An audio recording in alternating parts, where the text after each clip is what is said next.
Soy el doctor Horacio Difonso y en esta clase me voy a referir al diagnóstico, el diagnóstico diferencial y el tratamiento de las hipercalcemias.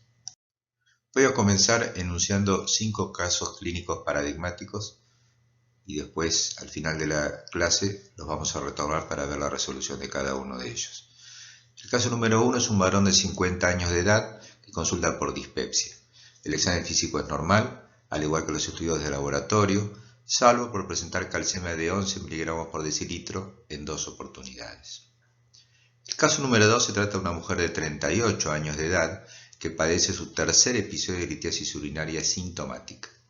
En este último episodio elimina un cálculo cuyo estudio revela que está compuesto por oxalato de calcio. La calcemia es de 10.8 mg por decilitro, la calciuria está elevada y la fosfatemia está descendida. El caso número 3 se trata de un varón de 65 años de edad que ingresa por deterioro del sensorio, comprobándose calcemia total de 16 mg por decilitro.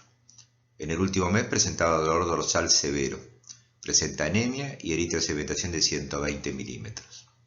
El caso número 4 es una mujer de 45 años de edad que presenta cáncer de mama con metástasis ganglionares axilares y metástasis óseas múltiples. Entre los estudios de laboratorio se observa elevación de la fosfatasa alcalina sérica y calcemia de 12.1 mg por decilitro. Y el caso número 5 es un varón de 40 años de edad que consulta por fiebre de un mes de evolución. En la última semana le aparecieron nódulos subcutáneos eritematosos y dolorosos en ambos miembros inferiores.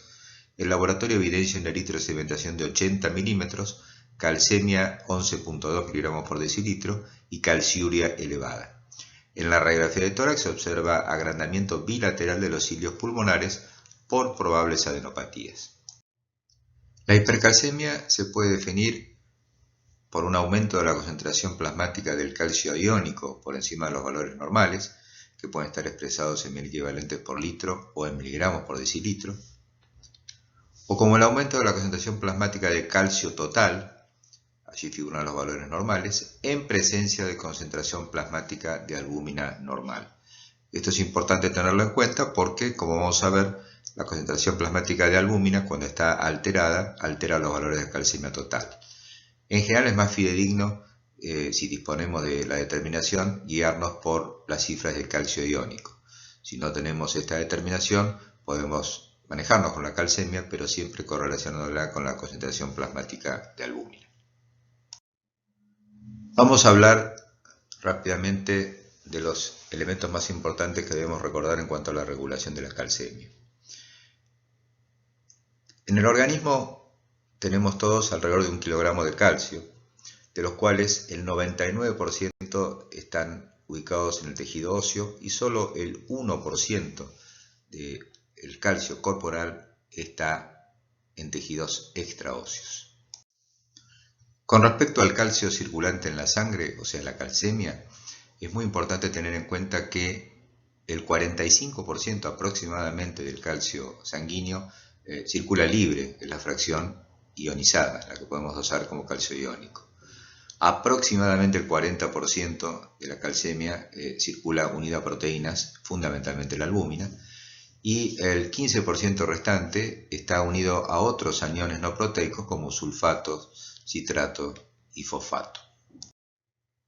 Cuando entonces nos manejamos con calcemia total, hay que tener en cuenta que la concentración plasmática de calcio disminuye aproximadamente 0.8 miligramos por decilitro por cada 1 gramo por decilitro de descenso de la concentración de albúmina plasmática.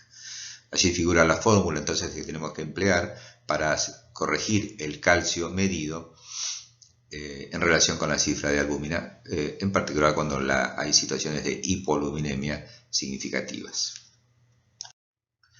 La calcemia, al igual que otras constantes biológicas del organismo, está finamente regulada por distintas hormonas, la más importante de las cuales es la paratormona o PTH.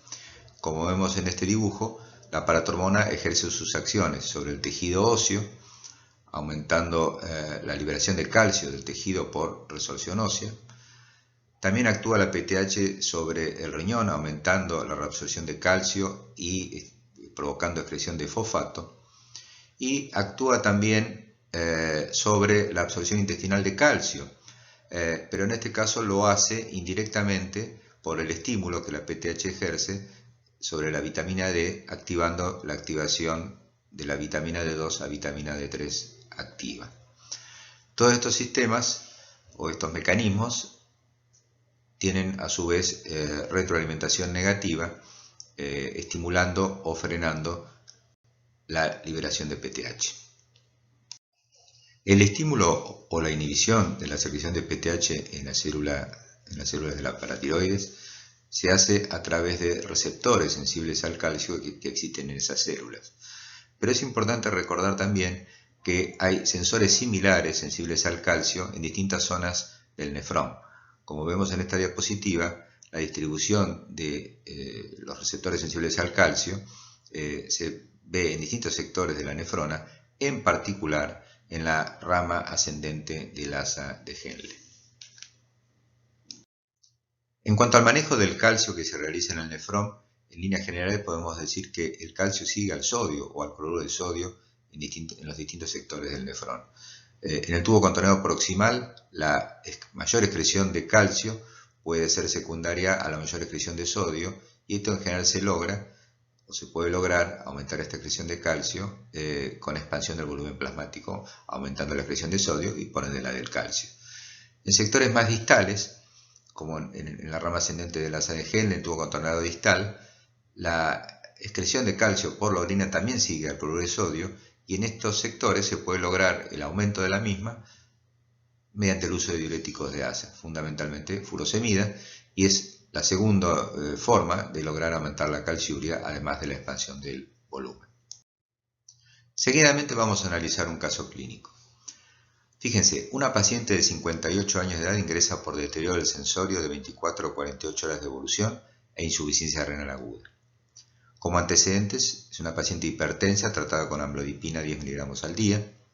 Al examen físico estaba estuporosa, afebril, con una presión arterial de 130/70 e impresionaba deshidratada, siendo el resto del examen normal.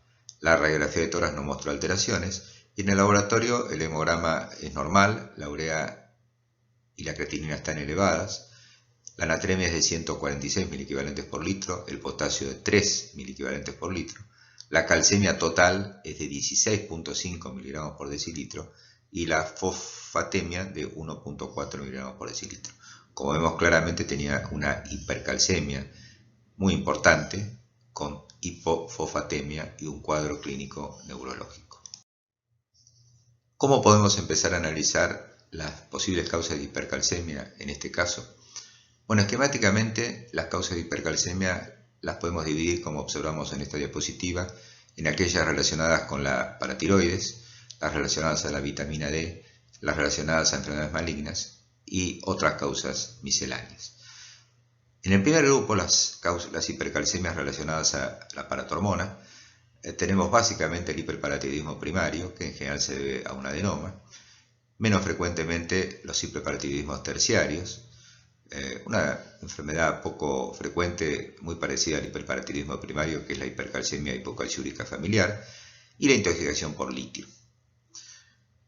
En cuanto a las causas vinculadas con vitamina D, bueno, puede ser en relación con intoxicación por esta vitamina, por ingesta de grandes cantidades, y en medicina interna quizá más frecuente es en relación a enfermedades granulomatosas, infecciosas como la tuberculosis, o la sarcoidosis y más raramente las enfermedades inflamatorias del intestino.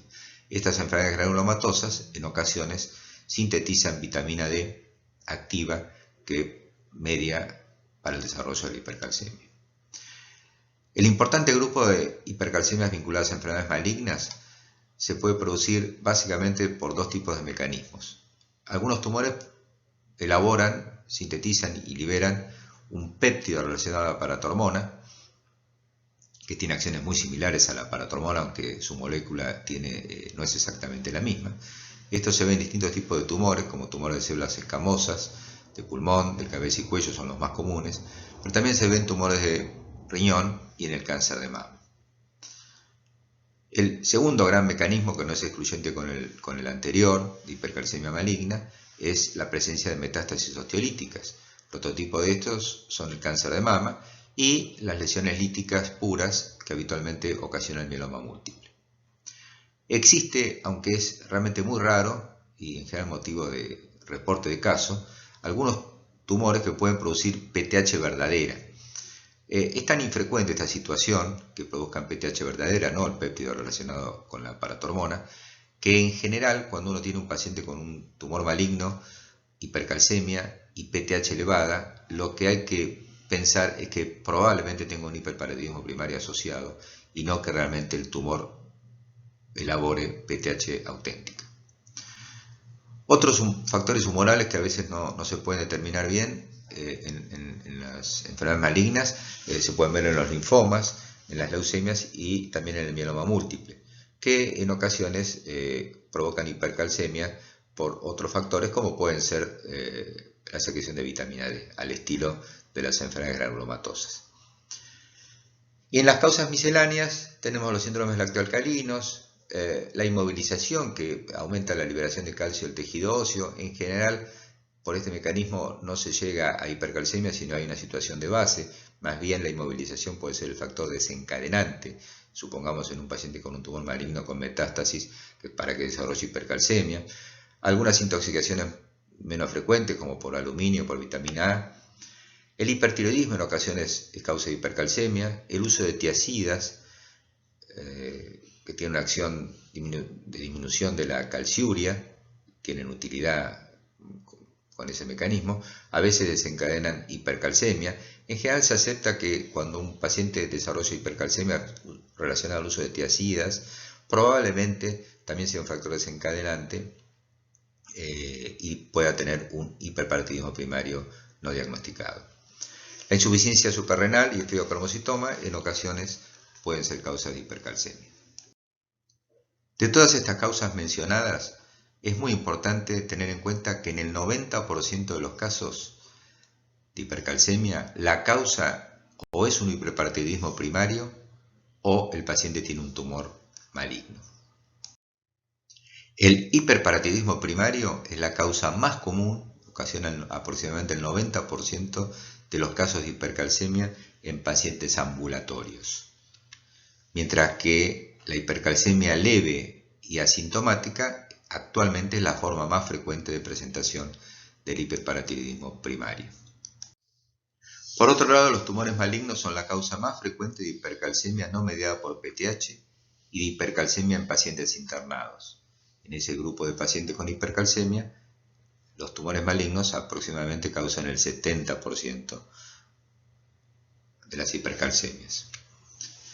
Y en estos casos, lo más frecuente es que la neoplasia esté clínicamente evidente y no sea una neoplasia oculta que tengamos que buscar exhaustivamente. Retomando el tema de las hipercalcemias tumorales, vemos que hay dos grandes grupos frecuentes y que no son excluyentes entre sí en cuanto al mecanismo productor de hipercalcemia en las neoplasias. Uno es la secreción de péptido relacionado con la PTH y el otro es la osteólisis local. Repito que algunos pacientes con tumores tienen ambos mecanismos. Es mucho menos frecuente por secreción de calcitriol y aún más infrecuente por secreción de PTH auténtica. Los grupos de tumores que más frecuentemente vemos como causa de hipercalcemia mediada por secreción de péptido relacionado a la PTH, como mencionamos anteriormente, son los carcinomas escamosos, algunos adenocarcinomas como el de mama y ovario, y otras neoplasias como el carcinoma renal, los transicionales de la vía urinaria, algunos linfomas de fenotipo T, algunas neoplasias de los islotes pancreáticos y el mieloma múltiple, que más frecuentemente causa hipercalcemia por el otro mecanismo que es el de osteólisis local, junto con el cáncer de mama, con los linfomas, con el cáncer de pulmón y con otros tumores, pero que en ocasiones también elabora péptido relacionado a la PTH.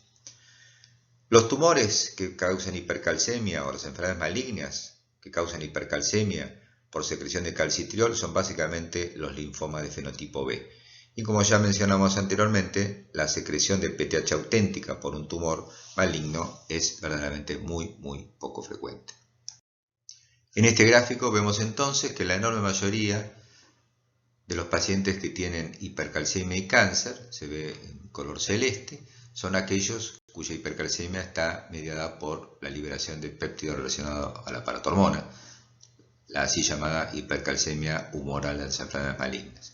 El segundo grupo, pero minoritario, son las hipercalcemias mediadas por la presencia de metástasis osteolíticas y, en mucha menor cuantía, aquellas secundarias a vitamina D o a secreción de PTH. En esta diapositiva vemos en una recopilación de más de 400 pacientes con hipercalcemia los distintos tipos de tumores causantes de hipercalcemia, ya sea en presencia de metástasis óseas, eso significa BM, las siglas que están puestas en la diapositiva, la presencia de hipercalcemia humoral de las enfermedades malignas, esa es la sigla HMM, o la presencia de ambos mecanismos. Fíjense que los tumores más frecuentes son los de mama y pulmón, pero por cierto que son los tumores malignos más frecuentes en general. Pero los tumores de cabeza y cuello, como dijimos, la mayoría escamosos, tienen un porcentaje significativo, y los tumores del tracto genitourinario también llevan un porcentaje significativo. El resto de las enfermedades neoplásicas que figuran allí tienen porcentajes menores de incidencia en esta serie. En la siguiente diapositiva vemos la concentración que pueden tener algunos pacientes del péptido relacionado a la paratormona. Fíjense que en sujetos normales no se encuentra este péptido en la sangre, y se encuentra en la segunda columna en mayor o menor cuantía en la hipercalcemia humoral de las enfermedades malignas. Fíjense en la tercera línea, son pacientes con tumores sólidos que tienen metástasis óseas, que algunos pacientes no tienen este péptido circulante en la sangre, pero muchos otros sí. Fíjense en la cuarta columna, los pacientes con cáncer de mama que tienen hipercalcemia, que está bastante dividida entre aquellos pacientes que tienen o que no tienen péptido relacionado a la paratormona circulante. Lo mismo pasa con las enfermedades hematológicas. En la última columna, fíjense, el hiperparatidismo primario. En este caso la hipercalcemia está relacionada con PTH verdadera, y esos pacientes no tienen péptido relacionado a la PTH circulante en la sangre. Bueno, ¿cuáles son las manifestaciones clínicas de una hipercalcemia aguda? ¿Cuáles son sus signos y sus síntomas? Básicamente los podemos agrupar en síntomas por sus efectos renales. Los pacientes en general tienen poliuria, secundariamente tienen polidipsia, y la complicación, como en la paciente que hemos enunciado, insuficiencia renal aguda. El segundo gran grupo de manifestaciones son las neuropsiquiátricas, que pueden ir desde un cuadro de debilidad y de miopatía hasta cuadros de trastornos cognitivos importantes, incluso síndromes de tipo demenciales, y trastornos del estado de conciencia, que pueden ir desde la obnubilación, pasando por el estupor y llegar al coma. Otras manifestaciones frecuentes en la hipercalcemia aguda son las gastrointestinales. La anorexia y los vómitos son frecuentes en estos pacientes y en buena medida responsables de la deshidratación que habitualmente estos pacientes tienen. Recordemos siempre que la hipercalcemia puede ser una causa de pancreatitis con mucha menos frecuencia que otras causas, y las manifestaciones cardiovasculares, que solemos objetivarla en el electrocardiograma, como la presencia de acortamiento de intervalo QT y menos frecuentemente bloqueos auriculoventriculares. Son algo diferentes las manifestaciones clínicas cuando la hipercalcemia es crónica, y esto se ve básicamente en el hiperparatidismo primario, donde la mayoría de las veces no se presenta en forma de hipercalcemia aguda. Fíjense que en este caso las manifestaciones óseas pasan a tener jerarquía, y lo más frecuente hoy en día es que tengan los pacientes osteopenia, a veces osteoporosis, que puede ser generalizada o una osteopenia de la parte cortical de los huesos. En ocasiones, si el hiperparatidismo primario no es diagnosticado y lleva mucho tiempo de evolución, puede haber enfermedad ósea por hiperparatidismo ya más avanzada, no solo osteoporosis, sino la formación de lesiones óseas mucho más significativas y la presencia de osteoclastomas o tumores pardos en distintos sectores del esqueleto. Las manifestaciones renales en las formas crónicas de hipercalcemia son básicamente su asociación con la urolitiasis cálcica y sus complicaciones como el cólico ureteral o la obstrucción urinaria. Y Pueden causar también insuficiencia renal, en general más leve que las formas agudas, con reducción del filtrado glomerular. Son frecuentes también las manifestaciones neuropsiquiátricas, en este caso no tanto en forma de deterioro del estado de conciencia como en las agudas, sino en forma de depresión y letargo y trastornos cognitivos de distinta cuantía hasta llegar a cuadros de tipo demencial. Son frecuentes otras manifestaciones más inespecíficas como la constipación, a veces calcificación en tejidos blandos, y la asociación de úlcera péptica e hipertensión arterial, asociación que se observa con bastante frecuencia en el hiperparatiroidismo primario. Dicho de otra forma, cuando uno tiene un paciente con hipercalcemia crónica y tiene úlcera péptica e hipertensión arterial, el hiperparatiroidismo primario entra en el diagnóstico diferencial. Mencionamos las manifestaciones electrocardiográficas de la hipercalcemia. Fíjense en este diapositivo, en el medio tenemos un electrocardiograma normal, con un QT y un QT corregido normal.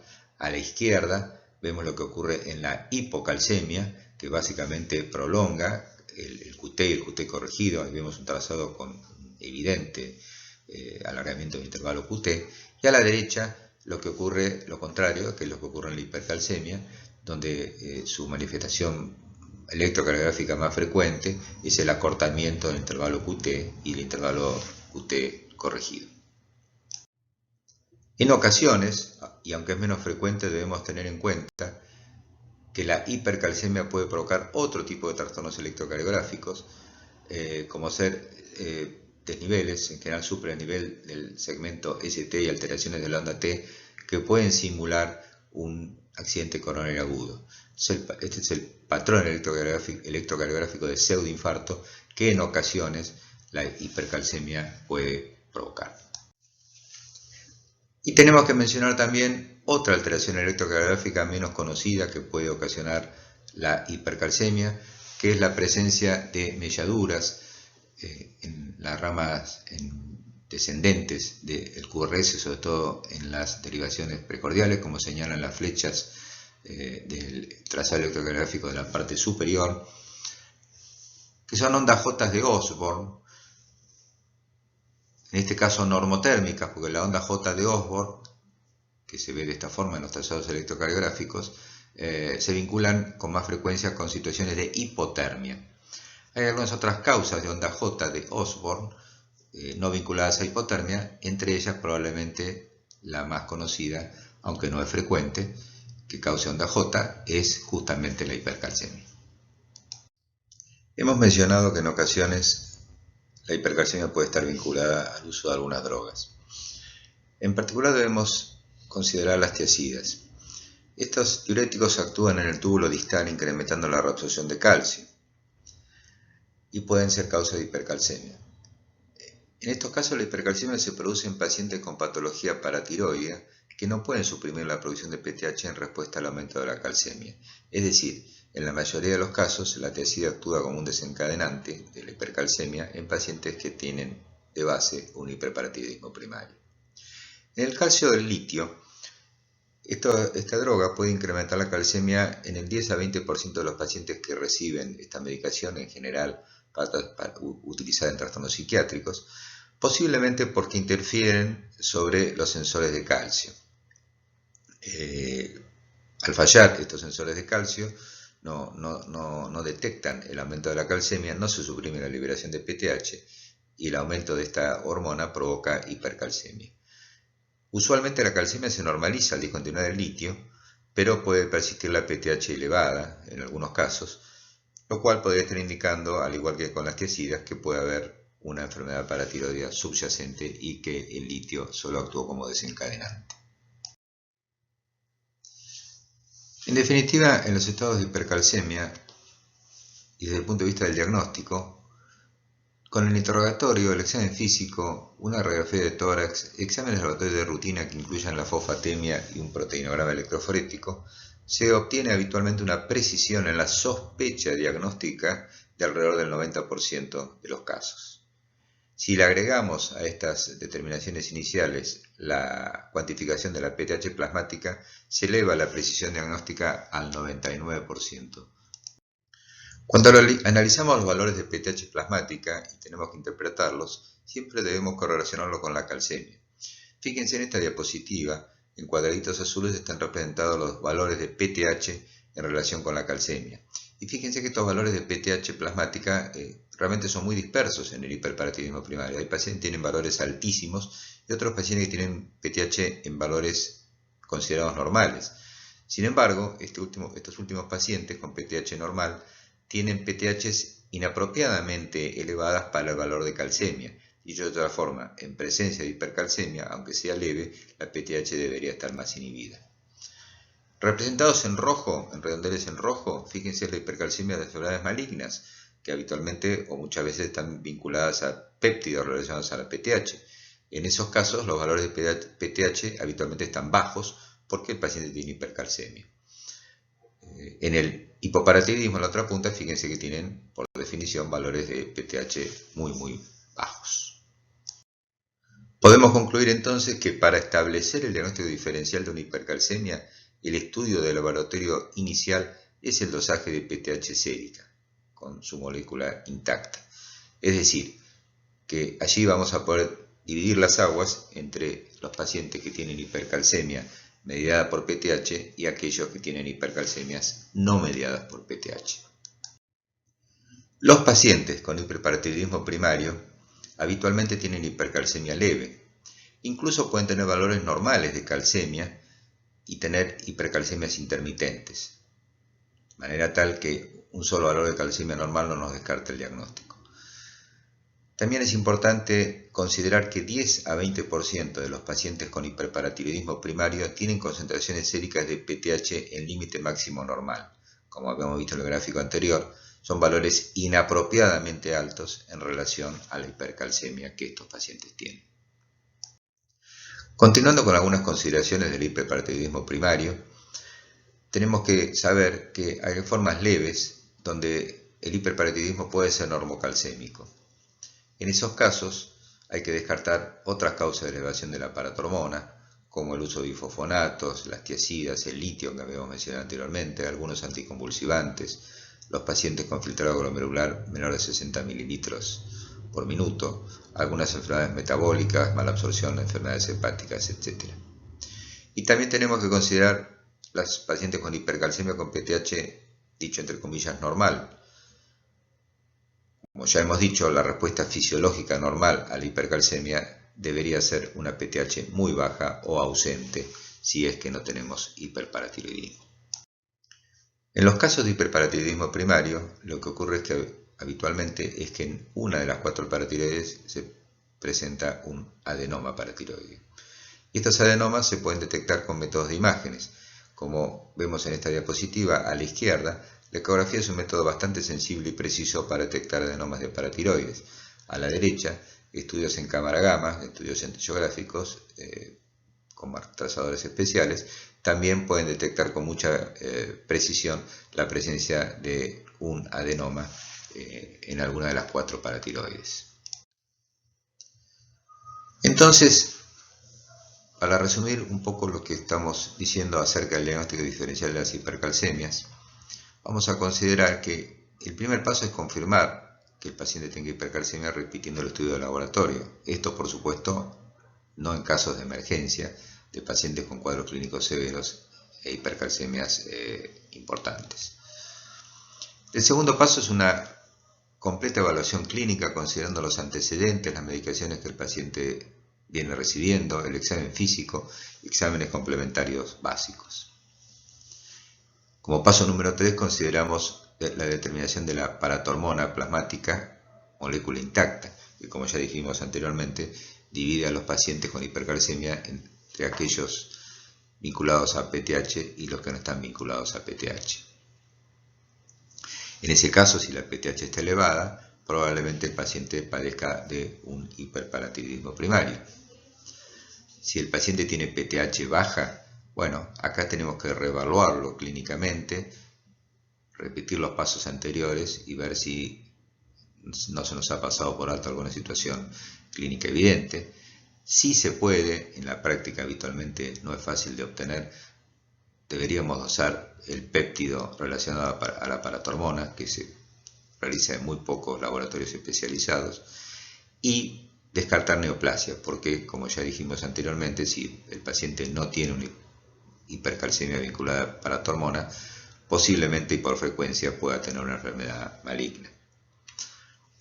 Finalmente, el paso 4, si entre los pasos anteriores no hemos arribado a diagnóstico, bueno, consideraremos las causas vinculadas a la vitamina D, tenemos que dosar vitamina D plasmática y nuevamente revisar la medicación que el paciente recibe y descartar enfermedades granulomatosas que, como dijimos anteriormente, ya sea las infecciosas como las no infecciosas, pueden, a través de la liberación de vitamina D activa, provocar hipercalcemia. Habiendo considerado las causas y el diagnóstico diferencial de las hipercalcemias, vamos a retomar el caso clínico enunciado. Recordamos que era una paciente que se presentó con trastornos neurológicos agudos, insuficiencia renal aguda e hipercalcemia muy severa en el laboratorio. Bueno, en esa paciente se efectuó el tratamiento de urgencia de la hipercalcemia, que después vamos a reseñar. Se le solicitó la determinación de paratormona. Se sospechó por la presencia de hipercalcemia grave y aguda que la paciente tuviese una enfermedad maligna y se efectuó en búsqueda de la misma una tomografía computada de tórax, abdomen y pelvis que fue normal. Se le efectuó una mamografía que fue normal y se le efectuó un estudio colposcópico y un examen ginecológico que también fue normal. O sea, no se encontró en forma evidente una enfermedad neoplásica. Con el tratamiento instituido para la hipercalcemia mejoró francamente el estado clínico de la paciente a las 48 horas y se normalizó la calcemia. A los 7 días se recibió el dosaje de paratormona porque en la mayoría de los casos y en la mayoría de los laboratorios no se tiene este resultado en forma muy rápida. En este caso tardó una semana. Cuando recibimos la paratormona estaba elevada 10 veces por su valor normal. Allí, ya sospechando que podía tener un hiperparatitismo primario, después de haber hecho todos los estudios, sobre todo en la búsqueda de una enfermedad maligna, le efectuamos una ecografía de cuello que mostró un nódulo paratiroideo inferior derecho. La paciente se intervino quirúrgicamente extirpando el adenoma de la paratiroides y no presentó complicaciones. Este caso lo traemos como ejemplificador de una paciente que se presenta con una crisis hipercalcémica grave y aguda, con cuadro neurológico y renal severo, donde en general uno sospecha y en general encuentra una hipercalcemia maligna. Sin embargo, en este caso era un hiperparatiroidismo primario que se presentó como una crisis paratiroidea. Claro, si uno tuviese o hubiese tenido la determinación de PTH rápidamente, el diagnóstico hubiera sido mucho más precoz y no se hubiera necesitado efectuar los múltiples estudios que se le realizaron a esta paciente en la búsqueda de una enfermedad neoplásica maligna que verdaderamente no tenía. Seguidamente vamos a considerar cómo se debe hacer el tratamiento de la hipercalcemia, en particular en la hipercalcemia aguda. Existen básicamente 4 formas de tratamiento de la hipercalcemia. Lo primero es el aumento de la excreción urinaria de calcio, la disminución de la reabsorción ósea del calcio, la disminución de la absorción intestinal del calcio y la remoción de la calcemia mediante procedimientos de diálisis. La primera forma es aumentar la excreción urinaria de calcio. Como enunciamos al principio, podemos incrementar la calciuresis mediante la expansión de volumen, lo hacemos habitualmente con solución fisiológica, y mediante el uso de diuréticos de asa como la furosemida. Para disminuir la reabsorción ósea de calcio existen varias drogas, de las cuales las más utilizadas son las 2 primeras que vemos en la diapositiva: el uso de calcitonina y el uso de bifosfonatos, en estos casos siempre por vía intravenosa. Los más utilizados son el pamidronato, el solendronato y el ivandronato. El uso de nitrato de galio y de mitramicina, que todavía figuran en algunos textos, en la actualidad no son utilizados. La disminución de la absorción intestinal de calcio lo podemos hacer mediante básicamente el uso de corticoides y con menos frecuencia con el uso de fosfato oral. Y en casos muy graves, insuficiencia renal aguda y pacientes en coma, la hemodiálisis remueve rápidamente calcio y disminuye la calcemia. La primera medida entonces que debemos emplear para el tratamiento de la hipercalcemia es la expansión de volumen. Como dijimos ya, la expansión de volumen plasmático aumenta la excreción renal de calcio a través del aumento de la diuresis e inhibiendo la reabsorción de calcio en el túbulo proximal. Debe administrarse solución fisiológica en importantes volúmenes a razón de 200 a 300 mililitros por hora, tratando de mantener una diuresis de 100 a 150 mililitros por hora. Por supuesto que hay pacientes en situaciones especiales, sobre todo aquellos pacientes con mala función ventricular izquierda, donde es difícil mantener esta expansión de volumen sin presentar complicaciones. Mencionamos el uso de diuréticos, en particular los diuréticos de asa. Estos fármacos aumentan el volumen urinario también y además disminuyen la reabsorción de calcio en el asa de Henle. En realidad la principal utilidad del uso de diuréticos en la hipercalcemia es disminuir o evitar la sobrecarga de volumen en pacientes de riesgo. Como mencionamos anteriormente, la administración de solución fisiológica es en grandes volúmenes y algunos pacientes tienen riesgo de sobrecargarse. En realidad, fuera de esa situación y de esa utilidad, los diuréticos no deben indicarse porque no tienen una gran acción en disminuir la calcemia y su utilidad realmente es corregir o prevenir la sobrecarga de volumen. Es un tema discutido, en muchos textos todavía figura el uso de furosemida con el objetivo de bajar la calcemia. Realmente la mayoría de los expertos no lo recomiendan y lo que indudablemente no debe hacerse es utilizar furosemida si el paciente no se le efectuó primero una adecuada reposición de volumen, porque estos pacientes en general están hipovolémicos y deshidratados, y si uno administra furosemida, no solo no va a mejorar la calcemia, sino que probablemente la va a empeorar. Dentro de los fármacos que inhiben la resorción ósea, tenemos que considerar la calcitonina, que realmente es útil en estas situaciones. La calcitonina, que se utiliza en dosis de 4 a 8 unidades internacionales por kilo, cada 6 a 12 horas según la gravedad, habitualmente por vía subcutánea, podría ser también por vía intramuscular. Es muy importante considerar que la vía intranasal no es útil en el tratamiento de la hipercalcemia, así que no debemos indicarla. La calcitonina desciende la calcemia levemente, en realidad alrededor de 1 a 2 miligramos en las dosis mencionadas, pero su gran ventaja es que el comienzo de acción es rápido, es dentro de las 4 a 6 horas de la primera administración. Es muy importante también recordar que la efectividad de la calcitonina es en las primeras 48 horas, 72 horas como máximo. Luego desarrolla taquifilaxis y pierde acción.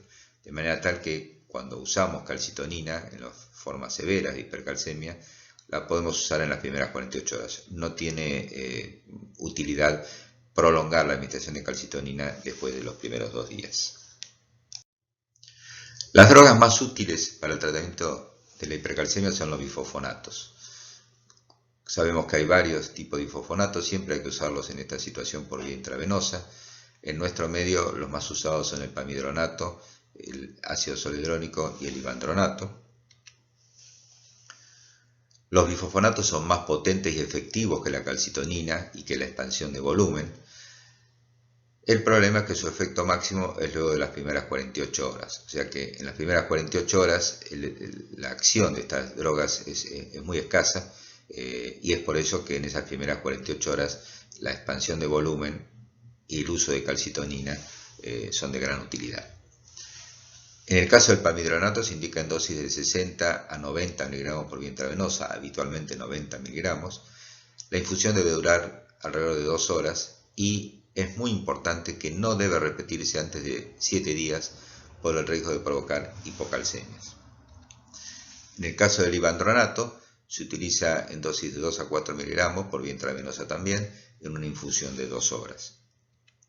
El ácido zoledrónico, que algunos expertos consideran como la droga más efectiva, tiene el inconveniente que tiene mayor costo, se indica por vía intravenosa en dosis de 4 miligramos y tiene una ventaja que se administra en alrededor de 15 a 20 minutos, no en infusiones de 2 horas como el caso del pamidronato y del ivandronato.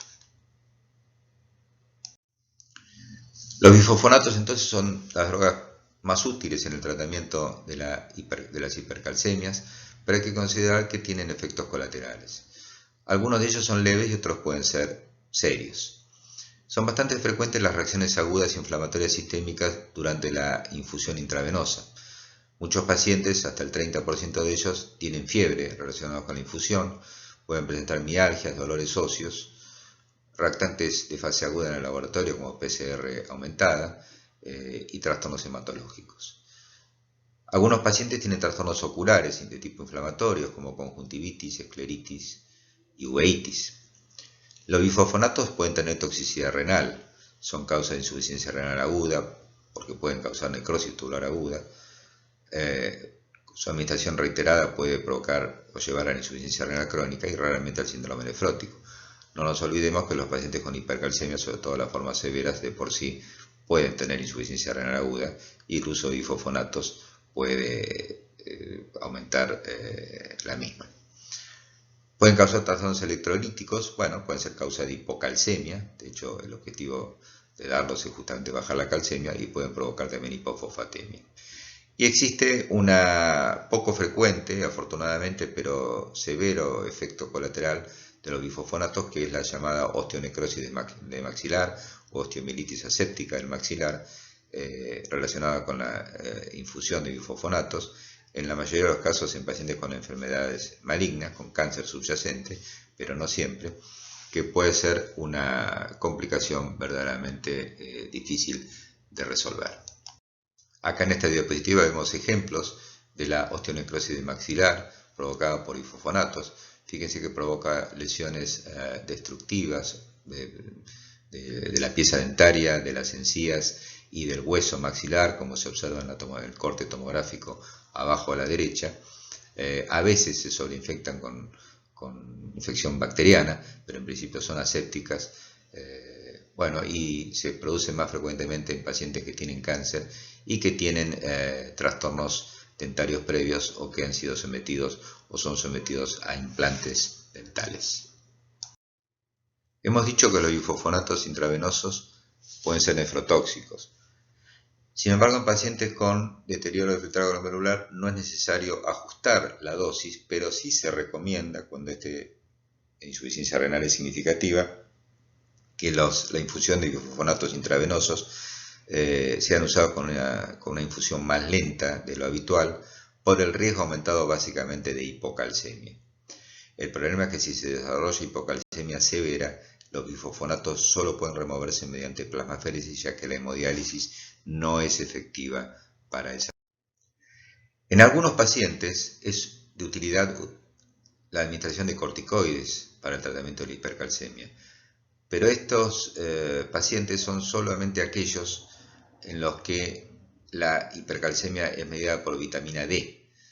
Los corticoides en esos casos actúan disminuyendo la absorción intestinal de calcio, disminuyendo la calcemia por ese motivo. Estos pacientes son básicamente aquellos pacientes con trastornos linfoproliferativos y con enfermedades granulomatosas, que como vimos anteriormente, en ellos la hipercalcemia no está mediada ni por paratormona ni por péptido relacionado a la paratormona, sino justamente con vitamina D3.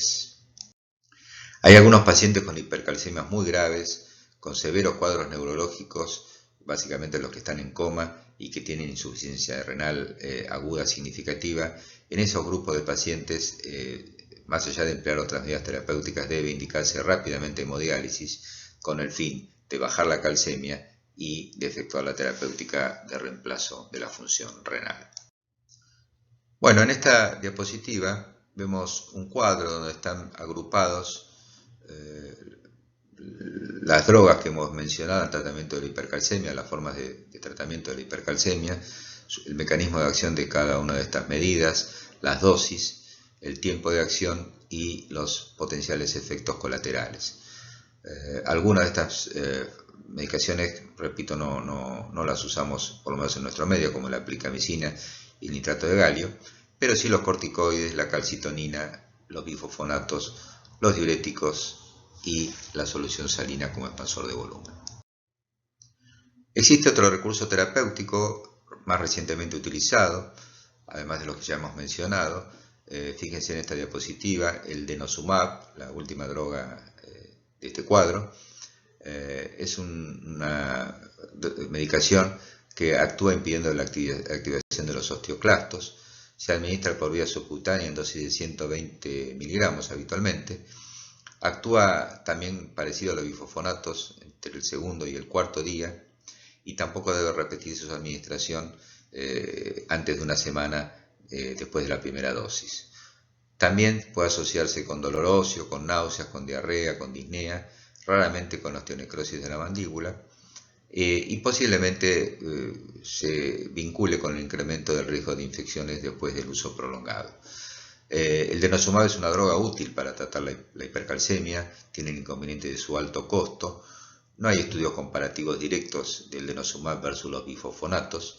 En nuestro medio habitualmente usamos bifosfonatos y reservamos el uso de denosumab para algunos casos en el que el bifosfonato no ha tenido el efecto deseado. No se recomienda la asociación de bifosfonatos con denosumab porque el riesgo de hipocalcemia es mucho mayor si asociamos ambos tipos. A modo de integración vamos a retomar los 5 casos enunciados al comienzo de esta clase. Fíjense que los primeros 2 casos, el del varón de 50 años consultó por dispepsia, tenía una hipercalcemia leve y por lo demás estaba asintomático, y la mujer de 38 años con 3 episodios de litiasis urinaria con hipercalcemia leve y calciuria elevada, con fósforo bajo. Son 2 casos que ya con la clínica podemos sospechar fuertemente que seguramente el diagnóstico es de hiperparatiroidismo primario, y en esos casos el dosaje de PTH, como vimos, seguramente va a aproximar al diagnóstico con precisión. El caso número 3 y el caso número 4 son típicos casos de enfermedad maligna como causa de hipercalcemia. El caso número 3, un varón con hipercalcemia de 65 años, con dolor dorsal, con anemia eritro de 120 milímetros. Con esos datos ya en principio pensamos en enfermedad maligna y posiblemente, entre otros diagnósticos, la posibilidad de mieloma múltiple, con esa eritrocimentación tan acelerada y dolor óseo. El caso número 4, ya con diagnóstico de cáncer de mama, con metástasis óseas múltiples, con fosfatasa-alcalina elevada y calcemia elevada, es un ejemplo de hipercalcemia vinculada a cáncer, y como ya hemos visto, en el cáncer de mama la hipercalcemia puede estar vinculada a secreción de péptidos relacionados con la paratormona y o a la presencia de metástasis óseas. Finalmente el caso 5 es distinto, un varón joven con fiebre de un mes de evolución, al que le aparecen nódulos subcutáneos eritematosos y dolorosos en los miembros inferiores, muy sugerentes de eritema nodoso, con eritrocimentación acelerada, hipercalcemia leve, hipercalciuria, y que en la placa de tórax tiene agrandamiento bilateral de hilios pulmonares por adenopatías. Bueno, este cuadro es muy sugerente del llamado síndrome de Löfgren, que es la asociación de eritema nodoso con adenopatía biliar, acompañado de hipercalciuria, hipercalcemia leve, seguramente con diagnóstico de sarcoidosis. Como conclusiones, podemos decir que los estados hipercalcémicos agudos y crónicos son frecuentes en la práctica clínica, que el hiperparatiroidismo primario y el cáncer causan el 90% de las hipercalcemias, que con la evaluación clínica completa y el dosaje de paratormona sérica se diagnostican la mayoría de las causas, que la terapéutica debe individualizarse teniendo en cuenta la severidad del cuadro clínico y que debe efectuarse el tratamiento de la enfermedad causal además del tratamiento de la hipercalcemia.